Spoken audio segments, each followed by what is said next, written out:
To fold a snowflake, the first thing that we need to do is turn our rectangle into a square.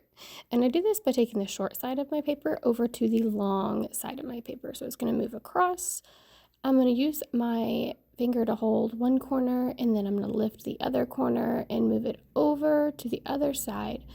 And I'm just kind of holding it with my bottom hand and situating it where I want it to be. Once I've got it in place, then I can go ahead and press down and get my crease really nice and crisp. I like to use my scissor handle to press down on the crease and really make it as sharp as I can get it.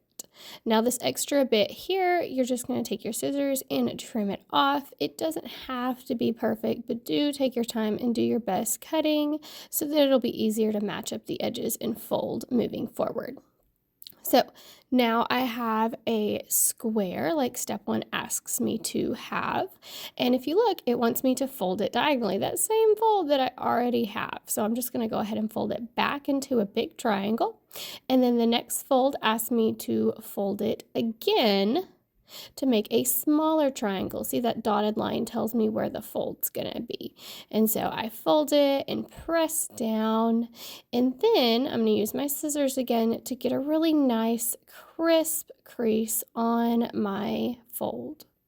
This next step has the triangle kind of pointing down, so I'm going to go ahead and rotate it so that it's the same direction, just so I don't get confused. And it shows me 3 folds that I need to have. There's one right in the middle, and so that's the easiest one. I'm going to go ahead and fold it right in the middle and then open it back up, and I have that line. Now there's a fold on this side, so what I'm going to do is I'm going to take the edge and go straight up to the middle. I'm holding it down at the very bottom with my finger, and then I have kind of like a dog ear kind of folded up on this side. And I'm going to do the same thing to the other side. Hold the bottom, fold it straight up so it'll have that little triangle poking out over the top.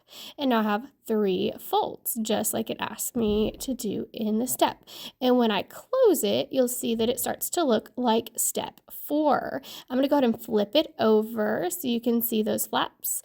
And then it wants me to fold it in half. So I fold it in half, and it wants me to cut off that top piece. So I'm going to go ahead and snip off that top piece, and I have a folded paper ready to be cut into a snowflake.